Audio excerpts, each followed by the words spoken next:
กระท่อมเด้อทุกคนเด้อสิมาสั่งที่พักสำหรับการนั่งชม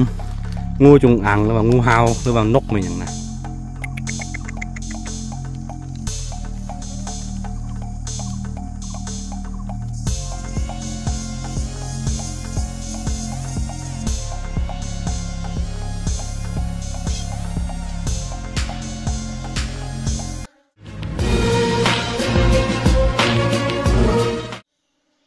สบายดีทุกคนยินดีต้อนรับเข้าสู่ช่องอาคาน้อยวันนี้เราสิมาสั่งกระท่อมเด้อทุกคนเด้อสิมาสั่งที่พักสำหรับการนั่งชมงูจงอางหรือว่างูเห่าหรือว่านกมันอย่างนะจริงๆเป้าหมายของเราก็คือเราจะได้งูจงอางหรือว่างูเห่าเนาะเพื่อเอาไปเฮ็ดยาเอาดีของมันไปเฮ็ดยาทุกคนบ่ฮู้ว่ามันสิได้ตัวมันหยังเดี๋ยวลุ้นกันเด้อเนาะในเวลาเดียวกันเราก็สิวางกับดักจุดที่เราบ่ได้เฝ้าเนาะวางกับดักก็คือเก่าหนูนี่แหละทุกคนไปวางไว้แต่ละจุดเนาะแต่ว่าจุดนี้เราสิเฝ้าช่วงนี้มันมีตัวผึ้งมาตอมคนหลายนี่อันนี้หาก็สร้างแล้วเมื่อกี้นี่เนาะเดี๋ยวลุ้นกันทุกคนโอเคบรรยากาศเส้นทางเข้าที่ไหนพุ่น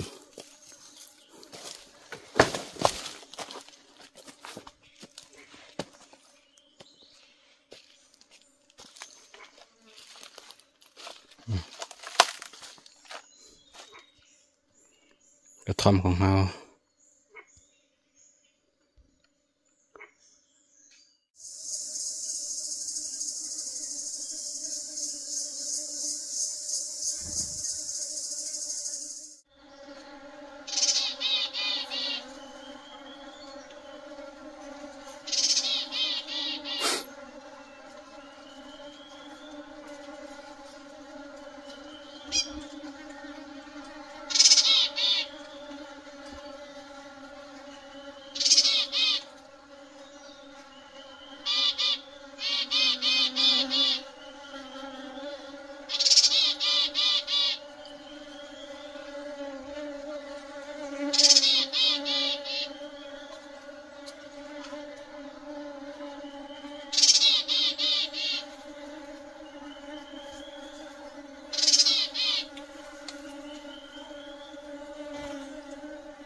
ทุกคน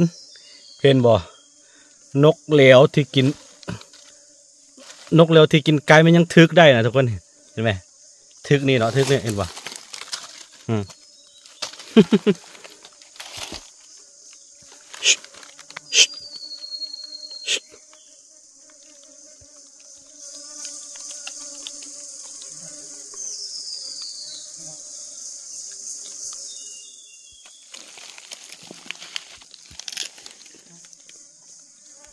โอ้ตัวนี้มักกินไก่น้อยเด้อกินไก่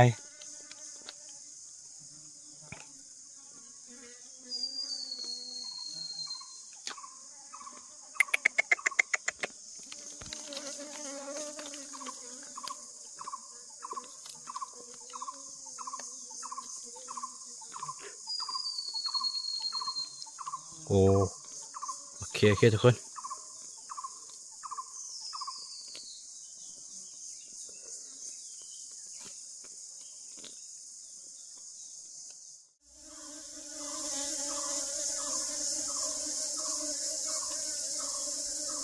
ทุกคนเห็นบ่นี่คือเฮามาเห็ดมาสร้างกระท่อมสร้างกระท่อมเฝ้านกเฝ้างูจะมีงูจงอางงูสิงมันยังมากินนะที่จริงในเป้าหมายของเขาคืองูเนาะเขาอยากได้บีของมันนี่เขามาแต่ประมาณ9 โมง 10 โมงตอนนี้ประมาณ2 โมงแล้วพอดีเห็ดกระท่อมแล้วก็ตอนแรงนะมันจะมากินประมาณ3 โมง5 โมงเนาะป้าโทนนกโคตรมาหลายแหละนี่น้ำล้างมือของเขาตอนนี้เขาหิวข้าวแห้งหิวข้าวหรอขี้ข้านดังไฟก็เลยว่านี่กินข้าวอย่างนี้อันนี้คือของปลาทั้งนั้นยอดหวายผักกุดปลาแล้วก็มะยุ่มมะยะอะไรก็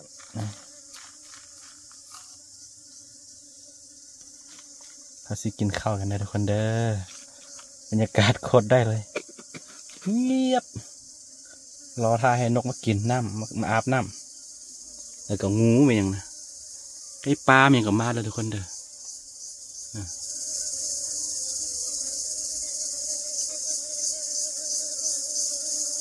เดี๋ยวลุ้นกันทางเข้าของเราอยู่ตรงนี้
นี่แหละทุกคนเลยบรรยากาศมาหากินมื้อเดียวต้องได้กลับตอนค่ำแบบนี้ตลอดเนื่องจากว่าเฮาเฮ็ดหลายๆอย่างเนาะมื้อนี้ต้องบอกเลยว่าเฮาได้อาหารหลายเด้ออาหารได้หลายเนาะโอ้แต่บ่ได้ไทยให้ FC ได้เบิ่งเด้อได้หลายเติบที่ไทยไปก็พอไปแบบประมาณซื่อๆพอประมาณแต่ว่าเขาได้หลายเนี่ยนานๆที่เดี๋ยวต่อไปกะบ่ค่อยมีโอกาสละบ่ค่อยมีโอกาสได้มาแล้วช่วงนี้บ่ทันละต้องได้ไปทางสวนยางนะโอ้เริ่มซื้อมานะอีกบ่กี่เดือนก็หน้าฝนซื้อมาอีกแล้วพี่น้องแล้วต้องได้ไปทางนี่แหละทุกคน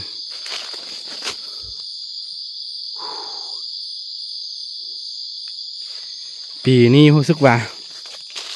หมากไม้แต่ละชนิดอยู่ในป่าเนาะดอกเป็นมากหลายความเสื่อของชาวอาคาคือปีใดที่มีแบบว่ามักผลไม้ป่าเป็นมาร์กเป็นดอกนะปีนั้นสิมีพายุฝนนักก็เสือแบบนี้โอเคทุกคน